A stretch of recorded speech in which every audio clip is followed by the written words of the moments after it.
이 시간 함께 나누실 하나님의 말씀은 출애굽기 19장 1절에서부터 6절까지 말씀입니다. 구약성경 111페이지에 있는 출애굽기 19장 1절에서부터 6절까지 말씀을 다 함께 봉독하시겠습니다. 이스라엘 자손이 애굽 땅을 떠난 지 3개월이 되던 날 그들이 시내 광야에 이르니라. 그들이 르비딤을 떠나 시내 광야에 이르러 그 광야의 장막을 치되 이스라엘이 거기 산 앞에 장막을 치니라. 모세가 하나님 앞에 올라가니 여호와께서 산에서 그를 불러 말씀하시되 너는 이같이 야곱의 집에 말하고 이스라엘 자손들에게 말하라. 내가 애굽 사람에게 어떻게 행하였음과 내가 어떻게 독수리 날개로 너희를 업어 내게로 인도하였음을 너희가 보았느니라. 세계가 다 내게 속하였나니 너희가 내 말을 잘 듣고 내 언약을 지키면 너희는 모든 민족 중에서 내 소유가 되겠고 너희가 내게 대하여 지상 나라가 되며 거룩한 백성이 되리라. 너는 이 말을 이스라엘 자손에게 전할지니라. 아멘.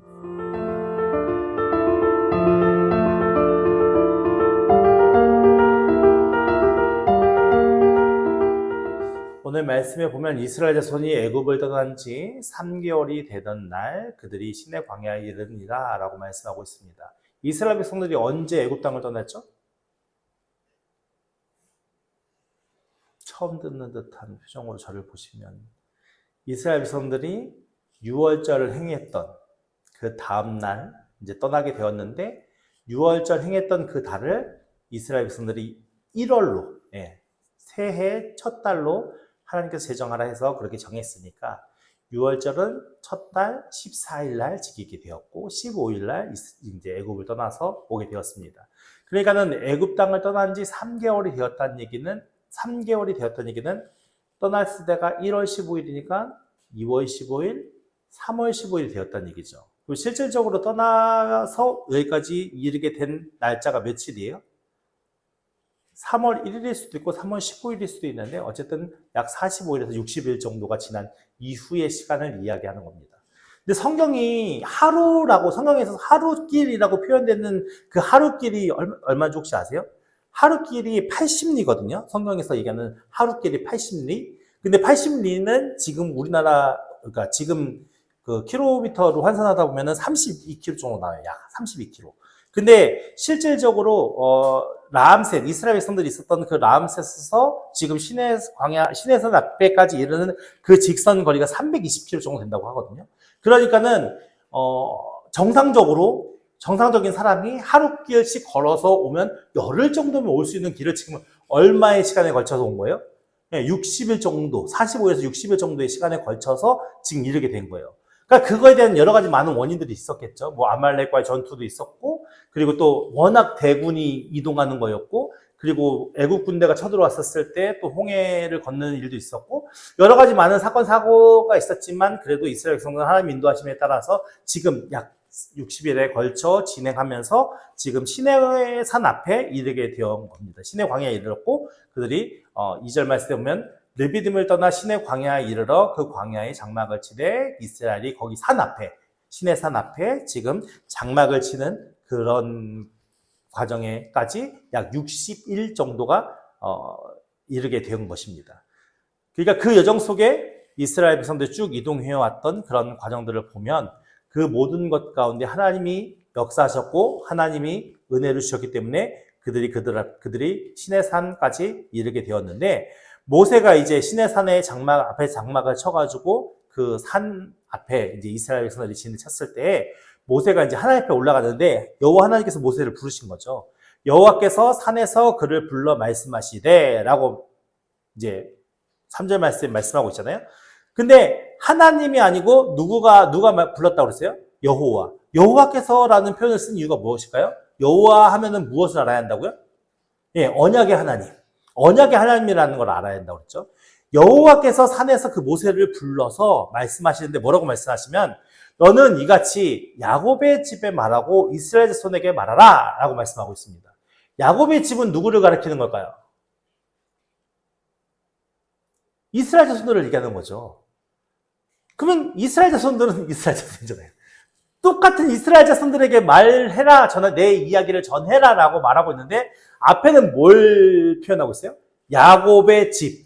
야곱의 집이라는 의미 속에는 무엇이 담겨 있냐면은 과거 야곱과 하나님께서 언약을 맺으신 것. 그러니까 야곱의 자손이 많아질 것이다 라는 것과 그리고 네가 400년, 그러니까 너가 3, 4대에 이르러서 너가 이스라엘, 그러니까 애굽 땅에 가서 거주했다 다시 돌아올 것이라는 그 약속의 말씀이 이루어지는 그 내용을 상기시키는 것이고요. 결국 그 대상이 결국 누구예요? 지금 현재 이스라엘 자손인 거죠. 그러니까 하나님께서는 지금 현재 하나님뿐만이 아니라 과거에 그들의 조상이었던 야곱과 언약을 맺으셨고, 물론 그 전에 아브라함과 언약을 맺으셨죠. 아브라함과 그 언약을 맺으셨고, 그 언약이 이루어져서 오늘 이 때에 하나님의 말씀이 이루어진 이스라엘 백성들이 함께 하나님의 말씀을 듣는 어떤 그 상황 속에 놓여 있지 않습니까? 그러니까는 하나님께서는 과거 야곱과 했던 약속과 지금 현재 그 약속이 성취된 이스라엘 백성들의 두 상황을 놓고서 그것에 대해서 이제 설명하면서 이스라엘 백성들에게 자신이 지금 전달하고자 하는 내용을 모세 너가 잘 기억하고 그런 마음을 그러니까 2번 연속해서 이스라엘 자손을 거론했던 것은 그만큼 중요한 의미를 담은 말씀이기 때문에 그렇게 표현한 것이겠죠. 그러니까 그것에 대해서 이스라엘 자손들에게 가서 잘 전달해야 된다. 중요한 내용이기 때문에 라는 의미가 그 속에 담겨 있는 겁니다. 근데 그 내용이 무엇인지가 오늘 중요한 말씀의 핵심인데요. 내가 애굽 사람에게 어떻게 행하였음과, 그러니까 이스라엘 자손이 불과 석 달 전만 해도 어떤 상황에 처해 있었어요? 네, 노예의 상황에 처해 있었어요. 불과 석 달 전만 해도. 근데 하나님께서 그 애굽에 어떤 일을 행하셨는지 누가 다 알고 있습니까? 이스라엘 자손들이 다 알고 있죠. 그 모든 상황을.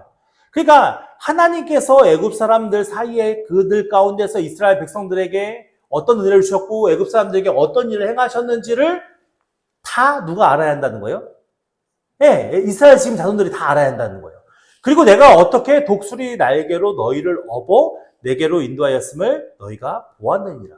그러니까 독수리 날개로 업었대요. 독수리 날개를 이렇게 펴 펴가지고 그 독수리 날개 위에 이스라엘 백성들을 쫙 얹어놓고서 인도했다는 얘기잖아요. 결론은 이 독수리 날개는 주변을 압도하는 권위와 능력을 상징하는 그런 표현이거든요. 그러니까는 하나님께서 이스라엘 백성들을 애굽 땅에서 건지셔서 지금 시내산 앞에까지 인도하셨는데 그 인도하신 과정이 어떻다는 거예요? 모든 권능으로, 모든 능력으로 그들을 날개로 이렇게 쭉 보호하셔서 그들을 이끄셔서 지금까지 인도했던 그 모든 것들을 누가 지금 경험한 거예요? 이스라엘 백성들이 다 경험한 일이잖아요. 그러니까 이스라엘 백성들은 불과 한 1년도 안 되는 그 세월 속에서 엄청난 하나님의 전능하심을 봤어요. 그렇잖아요. 애굽에 있었을 때도 10가지 재앙을 하나님께서 어떻게 하셨는지를 다 보게 되었고 그들이 나올 때 애굽 사람들을 집에 가서 아무 집에 가서든지 은근 폐물을 내놓으라 했는데도 다 받았잖아요. 근데 그렇게 할 수 있었던 것은 애굽 사람들이 그 이스라엘의 하나님, 이스라엘의 그 신을 무서워했기 때문에 그런 거잖아요. 그리고 그 모든 것을 다 행했고 그들이 빠져나올 때도 아무도 누구도 다 모든 자신들의 물건과 자신들의 것을 다 취해서 나오는데도 아무도 제재하지 않았어요. 근데 그 제재하지 않는 이유가 뭐죠? 하나님이 두려워서 했잖아요. 근데 하나님께서 인도하심에 따라 쭉 가다가 어떻게 합니까? 결국 홍해를 건너는 사건 때 자신들은 애굽의 그 군대, 강력한 군대로 말미암아 다 죽을 것 같았는데 하나님께서 어떻게 하셨습니까? 바닷길을 내셔서 자기들을 건너게 하셨어요. 그리고 또 가다가 물이 없어서 불평하니까 하나님이 반석을 쳐서 물이 나오게 하셨고요. 또 마라라는 곳에서는 어떻습니까? 쓴물이 나와서 그걸 마실 수가 없어서 불평하니까 하나님께서 또 나뭇가지를 넣어서 그 물이 달게 만들어서 먹을 수 있게 만드셨고요. 또 자신들은 아무런 전쟁을 할 수 있는 능력이 없었음에도 불구하고 아말렉과 전투를 했는데 모세가 두 손을 들고 기도할 때는 이겼고 손을 내리면 지는 그런 성공 속에서 결국 아론과 훌이 기지를 발휘해서 모세를 안 치고 두 팔을 붙들어서 날이 새도록 팔이 내려오지 않으므로 그들이 아말렉과 전쟁에서 승리하는 경험도 있습니다. 그리고 그들의 광야 생활을 할 때 낮에는 구름기둥으로 밤에는 불기둥으로 그 한두 명의 사람이 아니고 200만이 넘는 사람들이 그곳에서 그렇게 불편 없이 살 수 있는 모든 여건과 환경 속에서 만나도 주시고 매출하게도 보내주시면서 그들이 생활할 수 있는 모든 것 가운데 역사하셨습니다. 그걸 누가 경험했다고요? 지금 이스라엘 백성들이. 근데 하나님께서는 그 이스라엘 백성들을 빠르게 가나안 땅, 적과 흐르는 가나안 땅으로 들리는 게 아니라 이 2달에 걸쳐서 지금 시내 산까지 이르게 되었고 또 다른 여정 속에 이스라엘을 가나안 땅을 점령해 나갈 수 있는 그 일들을 행하시겠죠. 근데 이렇게 천천히 이동할 수밖에 없는 이유가 무엇일까요?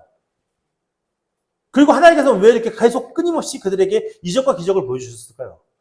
그것은 그들이 가지고 있던 성향 때문에 그런 거예요. 그러니까 그들은 얼마 전까지 어떤 사람이었어요? 노예였잖아요. 그러니까 노예로서의 그들의 사고방식이 전능하신 하나님의 백성이 되려면 의식이 바뀌어야 되는 거죠. 여태까지는 매일 눈을 뜨면 그들에게 주어진 작업량만 열심히 하면 끝나는 삶이었어요. 근데 이제는 어떤 삶을 살아야 돼요? 하나님 나라에 하나님이 원하시는 것이 무엇이고 하나님의 규례와 하나님의 법칙을 지키는 삶이 얼마나 복된 삶인지를 그들이 깨달아 알아서 자발적으로 하나님 앞에 기쁨으로 드려지는 삶을 살아야 되는 거예요. 그러니까 이게 바뀌어지는 게 쉽겠습니까? 쉽지 않죠. 그게 바뀌어지기 위해서는 하나님이 먼저 하셔야 할 일이 무엇인 거예요? 하나님이 어떤 하나님인지를 알려주시는 게 필요한 거죠. 하나님이 얼마나 능력 있는 하나님이신지를 알려줘야 그들이 믿고 따라갈 수 있는 믿음이 생길 거 아니에요. 그렇기 때문에 그들의 삶 속에 많은 이적과 기적을 통하여서 그들이 하나님을 신뢰할 수 있게끔 만드셨단 말이에요. 그럼 이제는 그들이 어떻게 반응해야 되는 거죠? 하나님이 그렇게 능력 있는 하나님이고 그렇게 우리 가운데 귀한 힘을 가지신 전능하신 하나님이라는 걸 그들이 깨달았으니까 이제는 어떤 과정이 되어야 되는 거예요? 하나님이 그들과 언약을 체결하여서 그들로 하여금 그냥 어떤 로봇과 같이 어떤 법정과 같이 그냥 지키는 것이 아니라 그들이 하나님을 신뢰하고 하나님을 믿고 따르는 그 진실한 사랑 안에 그들이 그 모든 일을 행하는 그런 과정들의 일을 겪어야 되는 거거든요. 그래서 지금 시내산 앞에 이르러서 그들과 이제 언약을 체결하기 위한 과정 속에서 지금 먼저 모세를 통하여 이스라엘 백성들에게 말씀을 전해주시는데 그것이 뭐냐? 첫 번째, 애국 사람들에게 어떻게 하나님께서 행하셨는지를 알려주고, 두 번째, 어떻게 그들이 그 출애굽 모든 과정 속에서 하나님께서 역사하셨는지를 그들이 다 상세하게 기억하고 알게끔 만드시는 거죠. 그리고 5절 말씀에 하나님께서 말씀하시는 것이 뭐냐면 이 모든 세계가 다 누구의 손에 있다고요? 하나님의 손에. 여러분 믿으십니까? 안 믿으시는 것 같은데. 오늘날 우리가 작은, 어떤 한반도의 작은 대한민국이라는 나라에 살고 있다고 우리는 생각하지만, 온 세상을 움직이시는 이는 하나님이세요. 그 하나님께서 모든 것 위에 간섭하시고, 모든 것 위에 역사하시는 거예요. 그러니까는 그 나라가, 세계가 잘 돌아가게 하시는 것도 하나님이시고, 그 세계가 어지럽고 혼란스럽게 하시는 것도 하나님이셔요. 하나님의 완전하신 지혜와 하나님의 완전하신 뜻 안에서, 섭리 안에서 그 모든 일이 이루어지는데, 보세요. 세계가 다 내게 속하였나니, 너희가 내 말을 잘 듣고 내 언약을 지키면 너희는 모든 민족 중에서 내 소유가 되겠고 라고 말씀하고 있거든요. 근데 여기서 소유라는 표현이 출애굽기에서는 똑같은 단어가 소유, 내 것이라는 표현이잖아요. 근데 전도서에서는 이 소유가 보물이에요. 그러니까 내 것인데 그냥 이런 간단한 컵이나 되게 막 굴려도 되는 이런 어떤 통이나 그릇이 아니라 정말 잃어버리면 안 되는 소중한 보물. 내 건데 귀한 곳에 누가 훔쳐갈까봐 정말 귀한 곳에 깨끗하게 잘 보관해놓는 그런 보물을 얘기하는 거거든요. 그러니까는 하나님께서 그들과 언약을 맺으시는데 어떤 언약을 맺으시냐? 야, 잘 봤지? 내가 어떤 하나님인지 너희들 잘 알았지? 그러니까 이제 나하고 약속을 맺는데 내가 내 말을 잘 듣고 내가 약속한 이 약속을 너희가 잘 지키면 이 모든 나라들이 다 내 거지만 그 중에서 내가 가장 보물처럼 소중하게 여기고 정말 귀하게 여기는 것으로 너희들이 그런 보물 같은 존재가 되는 거야 라고 지금 가르쳐 주는 거예요. 이스라엘이 불과 석 달 전에는 무슨 존재였다고요? 노예예요, 노예.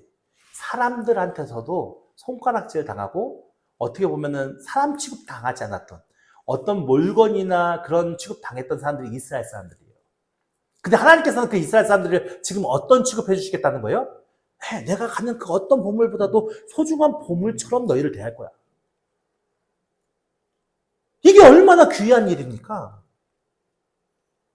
우리가 하나님을 알지 못했을 때는 이 세상 속에 흘러가는 그런 하나의 흐름 속에서 인생을 태어나고 살다가 죽어서 망하는 인생이었어요. 근데 예수 그리스도께서 성령께서 우리 가운데 찾아와서 예수가 누군지를 알게 하시고 그 예수를 믿게 하셔서 이제는 우리가 어떤 신분으로 바뀌었습니까? 하나님의 자녀가 되었잖아요. 하나님 나라의 백성이 되었어요. 그것을 하나님께서 지금 이스라엘 백성과 약속하시는 거예요. 오늘 우리 가운데도 약속하시지 않았습니까? 여러분 믿으십니까? 그렇다면 우리는 어떤 삶을 살아야 할까요? 사람들은 우리한테 손가락질하고 사람들은 우리를 무시하고 사람들은 우리를 짓밟으려고 했지만 우리를 그렇게 무시했지만 여호와 하나님께서 우리를 무시하지 않으시고 우리를 자신의 자녀 삼으시고 자신의 백성 삼으시는 은혜와 사랑으로 끊임없이 우리 가운데 역사하시고 끊임없이 우리 가운데 일하셨어요.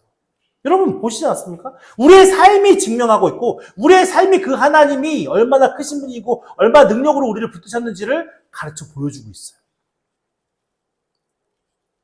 그렇다면 우리는 어떤 마음으로 하나님을 대해야겠습니까? 이스라엘 백성에게는 너무나도 감사한 일 아닙니까? 아무런 소망도 없었고 아무런 희망도 없었고 그냥 날마다 일하다가 먹고 자고 일하고 먹고 자고 결국은 그러다가 자신의 인생의 수명이 끝나면 그냥 죽는 게 그들의 삶의 모습이었단 말이에요.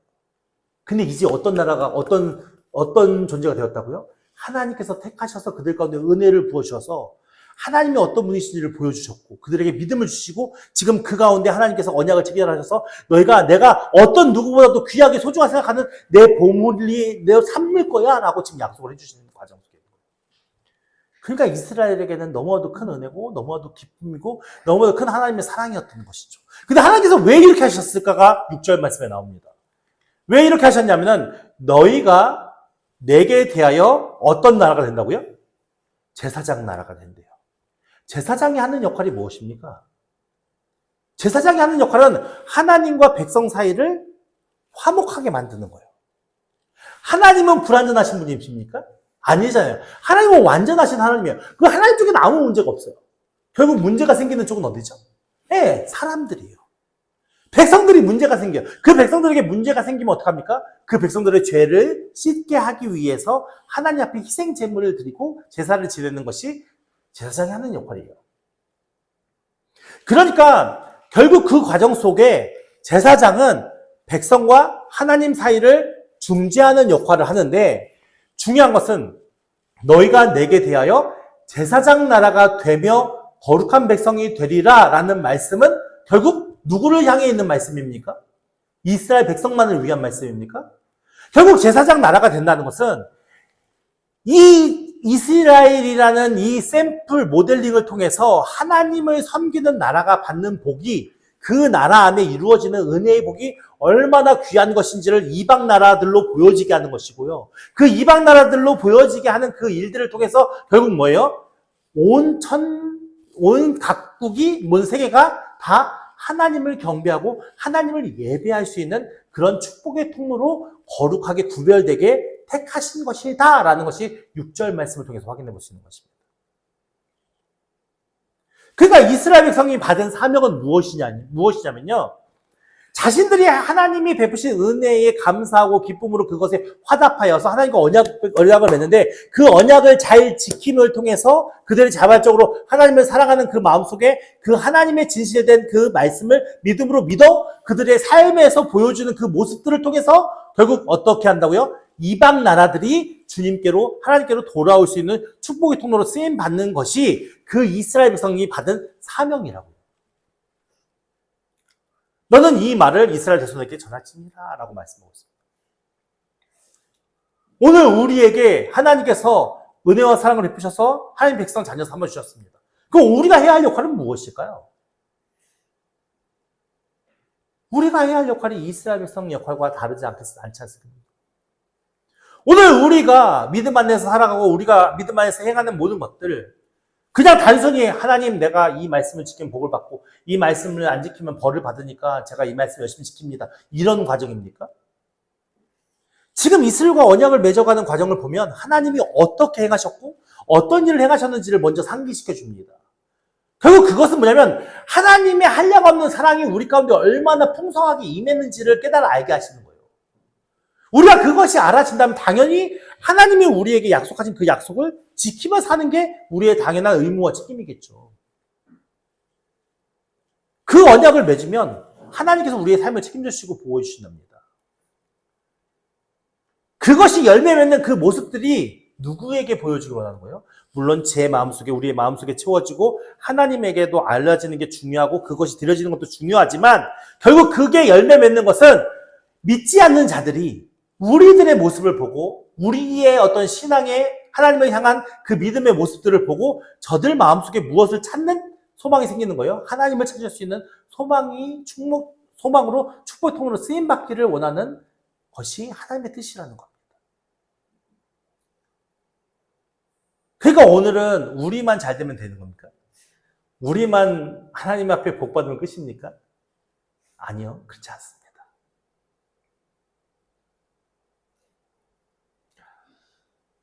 이제 제가 주일날 로마서 강해가 끝나면 히브리서 강해를 하려고 지금 준비하고 있거든요. 근데 히브리서의 내용에 보면 어떤 내용이냐면 예수님께서 이 세상에 오신 이유가 1장에 보면 6가지로 이제 정리가 되어 있는데 그 첫 번째가 뭔지 아십니까? 예수님께서 왜 이 땅에 오셨는지? 첫 번째 이유가 뭔지 아십니까? 그 첫 번째 이유가 죽기 위해서입니다. 죽기 위해서. 근데 그 죽기 위해서인데 이제 제가 이제 어떤 목사님의 책을 보니까 그 목사님은 이렇게 얘기하시더라고요. 예수님은 죽기 위해서 이 세상에 오셨는데 예수님의 제자들은 너무 잘 살기 위해서 지금 살 쓰고 있다.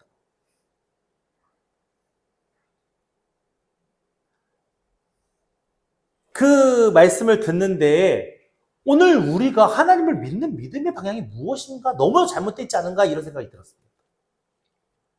여러분, 우리가 예수님을 믿는 것은 세상의 부유함과 떵떵거리고 잘 살기 위해서 예수님 믿는 겁니까? 아니요. 우리가 예수님을 믿는다는 것은, 예수님의 제자가 된다는 것은 예수님이 가신 그 길을 우리도 같이 걷겠다는 의미에서 제자가 되는 겁니다. 결국 예수님께서는 이 세상의 모든 사람들과 하나님과의 관계를 화목케 하기 위해서 자신이 희생제물로 희생 어린 양이 되어져서 십자가를 지심으로 우리의 모든 구원의 길을 열어주신 분이 예수님이신데, 우리는 세상의 관념과 세상의 가치를 똑같이 갖고 세상의 양육강식, 돈이 지배한 세상, 그 가치를 가지고 똑같이 부유함과 명예와 자랑을 위해서 우리의 삶을 세워간다면 그게 진짜 예수 믿는 삶의 모습이겠습니까? 하나님께서 이스라엘 백성들에게 원하셨던 것은 그 이스라엘 백성들이 정말 모든 열방 가운데 제사장 나라가 되어서 거룩한 하나님의 백성이 무엇인지를 그들에게 보여주고 알려주고, 그것을 통해서 이방 나라들이 하나님 앞에 돌아와서 정말 모든 열방이 하나님을 찬양하며 예배하기 위함이 아니겠습니까? 근데 오늘날 우리가 믿는 하나님 앞에 우리의 믿음과 신앙은 마치 우리를 위해 하나님이 존재하는 양. 사실은 이사야 43장 21절을 말씀하시는 것은 하나님께서 내 백성을 왜 지었다고 했습니까? 나를 위해서 지었다고 했습니다. 우리는 하나님을 위해서 존재하는 사람들이지 나를 위해서 하나님이 존재하는 것이 절대 아닙니다. 우리가 얼마나 잘못된 믿음과 잘못된 복음과 잘못된 신앙으로 살아가고 있는지를 우리 스스로 한번 점검해봤으면 좋겠습니다. 오늘 우리가 예수 믿는 목적이 무엇입니까? 우리는 어떤 것을 꿈꾸며 예수님을 믿고 어떤 걸 꿈꾸며 믿음 생활하고 있습니까? 우리가 아직도 세상의 자랑과 세상의 명예와 세상의 욕심을 위해 예수님을 믿고 있다면 우리는 첫 단추부터 잘못 끼고 있는 겁니다. 우리에게 주어진 복음의 능력과 복음의 은혜가 얼마나 큰지를 깨닫는 자들이 되어져서 이제는 내가 하나님이 내게 무엇인가를 해주지 않아도 내가 하나님의 말씀에 순종하고 하나님을 향한 나의 믿음을 이 세상 사람들에게 보여주어서 정말 참된 구원이 무엇이고 복음이 무엇인지를 증명하며 살려고 노력하는 삶. 그것이 제사장 나라가 되는 것 아니겠습니까? 오늘 우리 안에 잘못된 신앙의 체계와 거짓된 믿음의 체계가 있다면 하나님 앞에 회개하시고 내려놓으시기 바라고, 우리의 사명이 무엇이고 우리가 걸어가야 할 것이 길이 무엇인지를 깨닫는 저와 여러분이 되어서서 이제는 우리가 하나님 앞에 진실된 믿음으로 하나님 앞에 서는 자들이 되어져서 많은 사람들에게, 우리 주변에 우리를 아는 모든 사람들에게 예수 믿는 사람들이 어떤 능력과 은혜로 사는 것인지를 보여주고 나타낼 수 있는 축복의 통로로 쓰임받는 저와 여러분 되기를 예수님으로 축원합니다. 그렇게 살아서 그렇게 우리가 예수님을 증명하고 하나님을 증명하면서 우리의 삶에 믿음의 열매가 맺어지기를 하나님 앞에 기도하고 소망하는 삶을 사시고, 그렇게 살면서 주님 앞에 설 때에 우리 안에 더 큰 은혜와 감격과 상급이 있지 않겠습니까? 우리는 이 세상에서 상급을 받는 것이 중요한 것이 아니라 하나님 나라에 이르렀을 때, 그 하나님 앞에 섰을 때에 잘했다 칭찬받는 것이 더 중요한 것 아니겠습니까? 오늘 우리의 가치를 이 땅에 살아가는 육에 썩어질 것에 두지 마시고 영원한 천국을 바라보면서 날마다 그렇게 주님과 동행하여 하나님 앞에 귀하게 칭찬받는 저희 여러분 되기를 예수님으로 축원합니다.